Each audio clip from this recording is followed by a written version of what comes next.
NTA is under fire. House Committee grills 8 out of 21 agents over crude oil probe.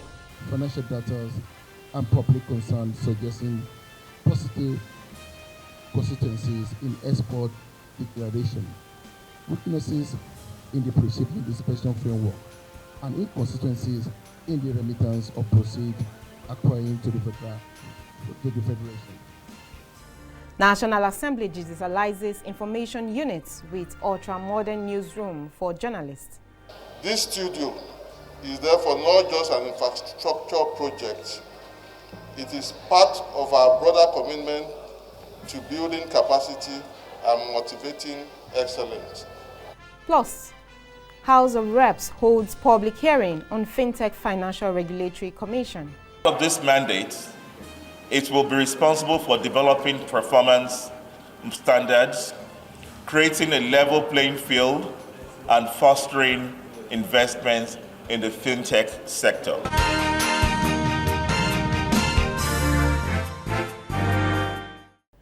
Good evening and welcome to NTA Parliament News. I am Ene Ojonugba.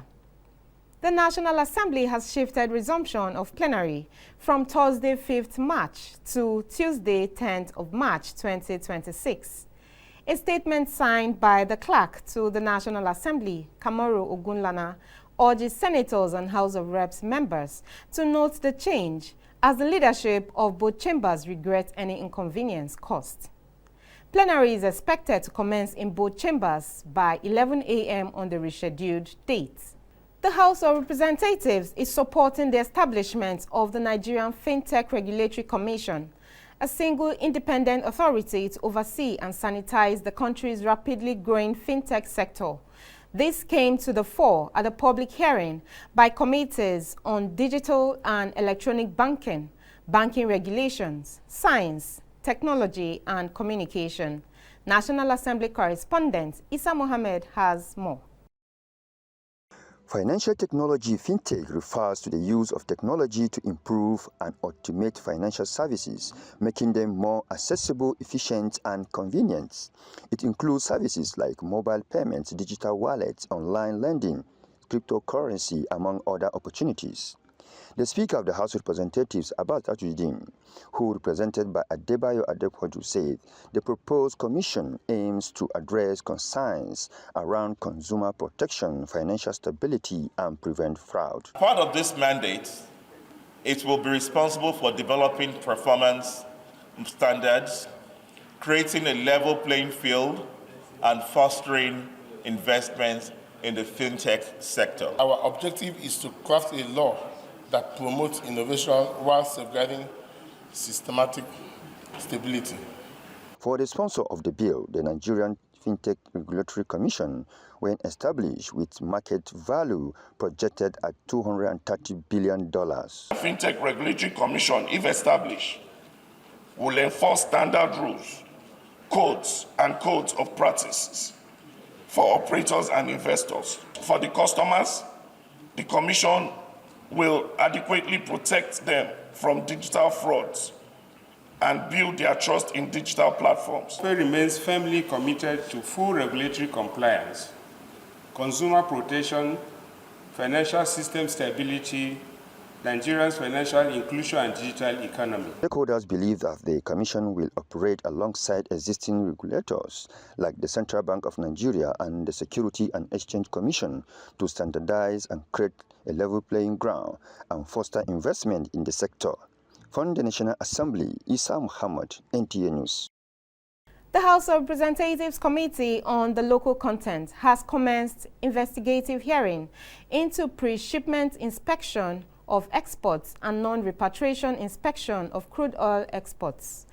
At the first section, the committee expressed disappointment that only 8 out of 21 pre-shipment inspection agents showed up, which it says is unacceptable. Correspondent Ladibala brings us the details. The report. The investigation is aimed at determining the exact amount of repatriated export proceeds from the oil, gas, and non-oil sectors, and to identify why government agencies report conflicting export earnings data. The committee is also looking into allegations that some operators fail to remit certain percentages of Nigeria's crude oil export proceeds, among other issues. Questions about whether the system designed to monitor crude oil export are functioning as intended. Question about whether Nigeria is receiving the full value of what is taken from its soil and water. And question about whether weaknesses in oversight, documentation, and remittance processes have allowed revenue that belongs to the Nigerian people to slip through the cracks. These are not small concerns. They go to the heart of fiscal accountability. The decision of the House to establish this committee was taken after careful financial data and public concern suggesting positive consistencies in export declaration, weaknesses in the pre-shipment inspection framework, and inconsistencies in the remittance of proceeds acquiring to the Federation. Committee members took turns scrutinizing operational status to establish whether due process was followed in recruitment and efficiency in delivering mandates. The bigger thieves are even those who are there to tell you that the figure is this, whereas it's the other. Okay, now we have the issue of metering devices in our flow stations. That's a bigger issue. And from all your submission here, you said since you've been engaged, nothing has happened, no issues whatsoever. All has been well. And you are the police. So if a police has not caught any thief, are you supposed to be doing this police work? Don't you think we should recommend that you be relieved? Because it appears that the oil companies are actually doing the right thing, even without your inspection. Crude oil loss, crude oil theft, shortage in supplies. Common sense also tells me that if everything is so good, then we're lying. They don't need any, there's no reason to want you. Your service becomes very redundant because everything is so good. We're in Shangri-La. So for you to tell me that you've not had a situation of loss, and everybody here seems to agree that there's never been a loss from shore, from barge to barge, shore to shore, barge to freight, it sounds very odd and off. You are supposed to submit your documents, hard copy, 48 hours before your appearance. We are no magicians. We have to go through these documents so that we can conveniently ask you questions. However, the committee members were unable to make much progress due to the failure of most of the PIAs to submit all the required documents to support their claims. The lawmakers directed the agents to return at a later date to be communicated with all relevant documents. From the National Assembly, Ladibala, NTA News. A modern parliament must not only work, it must be seen to work, communicate clearly, accurately and responsibly. This came to the fore during the inauguration of a digitized ultra-modern newsroom for real-time news monitoring, breaking and dissemination by trained journalists at the National Assembly complex. Correspondent Joshua Ogunjide has details. In an era where communication defines credibility, the 22 rapporteur capacity ultra-modern newsroom positions the National Assembly to project its work with professionalism. The newsroom, in the words of the clerk to the National Assembly, is a strategic investment designed to strengthen information management, improve documentation of legislative activities, and enhance public engagement. This studio is therefore not just an infrastructure project.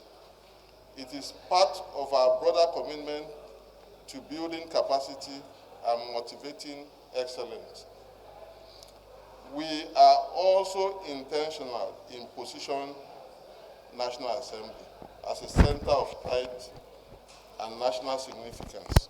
The newsroom is not just an edifice. It will play a decisive role in combating misinformation and strengthening public trust, enhance the image of Parliament with consistent, professional and accurate reporting of legislative activities, as well as archiving legislative documents. The Directorate has also published the budget speeches of former democratically elected President of Nigeria, right from independence to date. This is a landmark publication that is available only in National Assembly. Furthermore, one of the most contemporary issues in our political discourse is the tax reform bills. The Directorate is now compiling views and submissions of various stakeholders for and against the tax laws as expressed in various media organizations, both print and electronic media, and the timelines of the activity leading to the passage of the tax law by National Assembly. This documentation will enrich legislative scholarship, support policy evaluation, promote a more informed understanding of tax reforms in Nigeria, and sit as a repository of history for future generations who wants to know what happened with the tax reform, which is one of the most contentious, interesting issues in contemporary Nigerian history. Staff were enjoined to imbibe the culture of maintenance by protecting the structure from vandalism. From the National Assembly, Joshua Ogunjide, NTA News. The Speaker of the House of Representatives, Abbas Tajuddin, says the National Assembly included both electronic and manual transmission of results in the amended Electoral Act to avoid disenfranchising the Nigerian electorate and prevent voter apathy during the 2027 general elections. Speaking when he received the Ambassador of Spain in Nigeria, Ambassador Felix Costals, at the National Assembly, Speaker Abbas emphasizes that due to inadequate internet penetration in the country, it will be counterproductive to allow only one mode of results transmission in the Electoral Act. The Speaker is also confident that based on his interaction with the chairman of the Independent National Electoral Commission, Professor Joash Amupiton, the 2027 general elections will be more transparent, accommodating, and inclusive. The Spanish ambassador said his visit was to seek understanding of the Nigerian Parliament to deepen bilateral relations between the two countries, especially in the area of legislative diplomacy. We now pause for some messages. The news continues shortly. Please stay with us. From the 36 states of Nigeria to the legislative chambers where laws are made, laws that shape healthy living, developmental strides, and challenges. Do you know that your future begins and lies with your state legislature?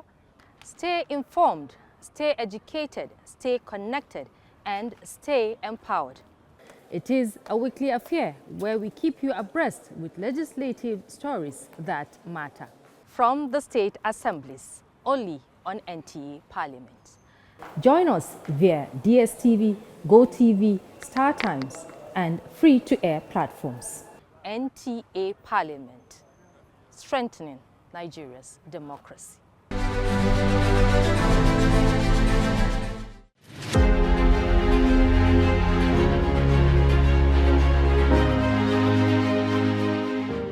Some moments never fade. Some debates still echo. And some decisions continue to shape our future. Stay back in time with us as we revisit the redefining plenary sections of Nigeria's National Assembly. From intensive debates to landmark legislations, from voices of yesterday to lessons for today, we bring history alive.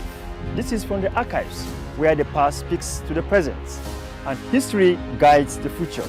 We write history, revisit the debates. From the archives, only on NTA Parliament. Watch us on DSTV channel, GoTV channel, StarTimes channel, and free to air.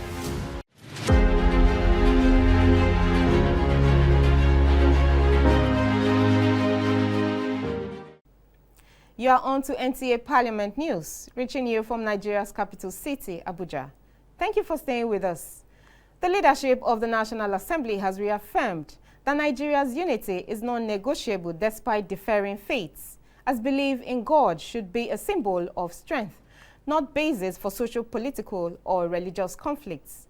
These were the words from both past and serving members of the Christian Legislators Fellowship, who, among other eminent Nigerians, graced the inauguration of the National Assembly Chapel.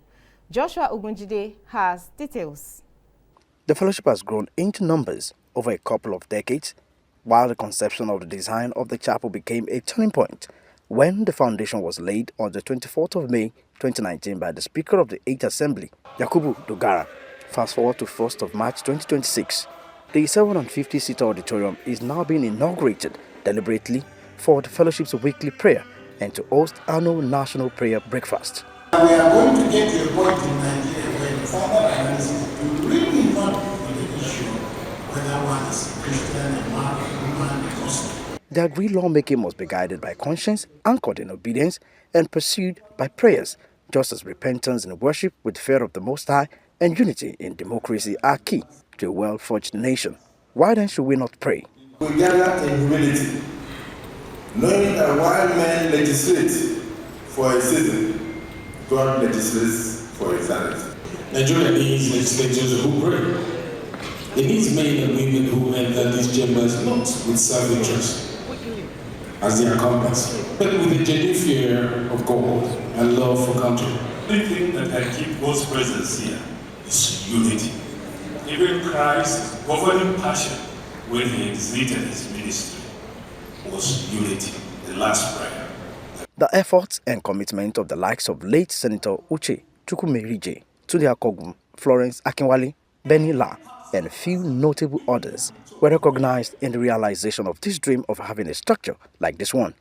We were worshiping in a committee room and here in the Senate with so many distractions and so many complaints from senators that we make too much noise. Prayers, worship, and thanksgiving will be raised in this place without interfering with any business. I think there is nothing that is as joyful as this. And then for it to be open to members of the community also to come and pray whenever they feel like.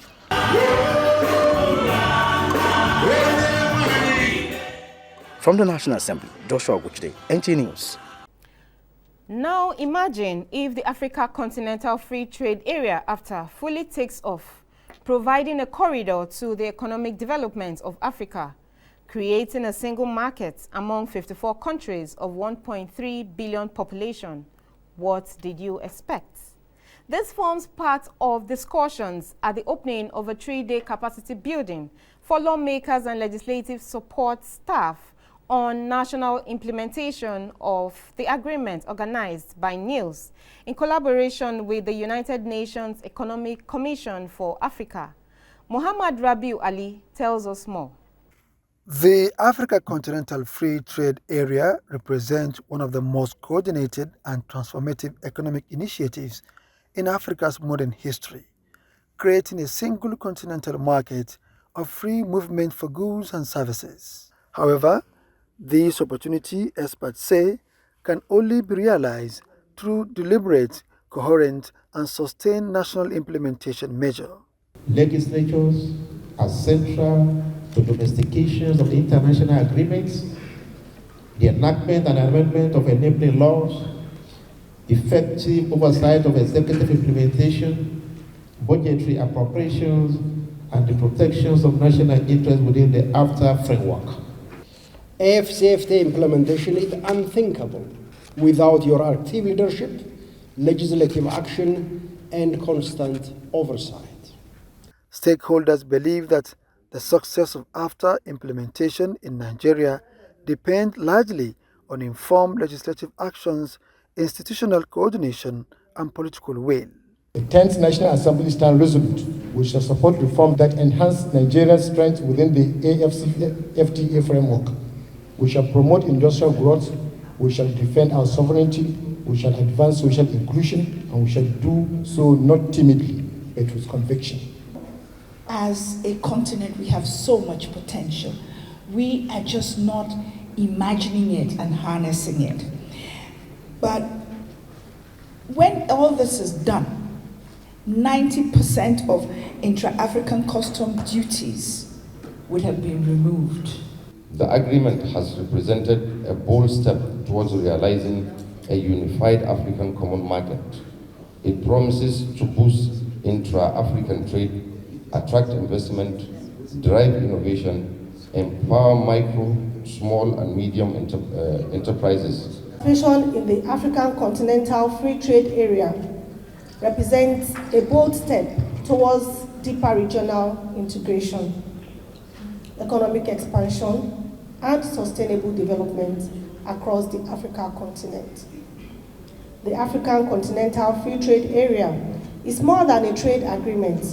It is a transformative vision for Africa.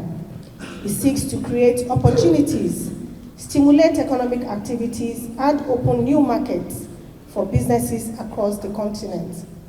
However, for these opportunities to translate into real benefits for our people, there must be strong legislative support, effective oversight, and well-informed policymakers. This is why this training is very significant. It provides a platform for lawmakers and parliamentary staff to deepen their understanding of the agreement and its associated protocols. At the end of engagement, profile recommendations will be brought forward in line with the AFTA agreement and its 8 associated protocols. Muhammad Rabiu Ali, NTA News. Parliamentary budget scrutiny may sound technical, but at its heart is about people and how their money is spent. It is a constitutional duty that keeps government promises in check. In this report, Ignatius Nkwa takes a look at why this process matters and how it quietly shapes everyday governance. Committees of the National Assembly sit across conference rooms, scrutinizing budgets of ministries, departments, and agencies of government. What Nigerians are witnessing is more than just a technical exercise. It is a check on promises and realities. The finance of the Federation is the Commonwealth of the whole Nigeria, and before you spend it, it must pass through scrutiny. A group of persons cannot, or the executive cannot just spend money without the approval of the whole Nigeria, represented by the Senate of the National Assembly and House of Representatives. The Constitution also gave the National Assembly the power of oversight to follow the money to see whether the appropriation law is being implemented in accordance with the spirit and letters of the law or not. Every line item in the appropriation bill represents something tangible: classrooms for children, equipment for hospitals, road for traders, security for communities. When legislators question revenue projections or probe past spending, they are in effect asking a simple but powerful question: will this budget truly improve the lives of Nigerians? It is very important because we represent the people. We're supposed to know the feelings of the people. We represent the over 250 million Nigerians scattered around. And therefore, whatever the executive desires to give Nigerians, we need to know where Nigerians feel it more. Parliamentary scrutiny of the annual budget is the heart of democratic accountability. The power to approve or adjust government spending ensures that public funds are not treated as executive discretion, but as a trust on behalf of the people. Parliament has so far been effective in carrying out this function. The major impediment has been the irregular releases. By demanding explanations on project performance, debt plans, and new allocations, the legislature helps prevent waste, duplication, and inflated figures. Effective parliamentary scrutiny is not just a procedure, it is protection of public interest. And to ensure that the terms and conditions in the social contract between government and the people is in check. Ignatius Nkwa, NTA News. With that report concludes Parliament News at this time. Thank you for watching. You can follow us on the following social media handles showing on your screen. Once again, I am NTA Ojanugba. Bye for now.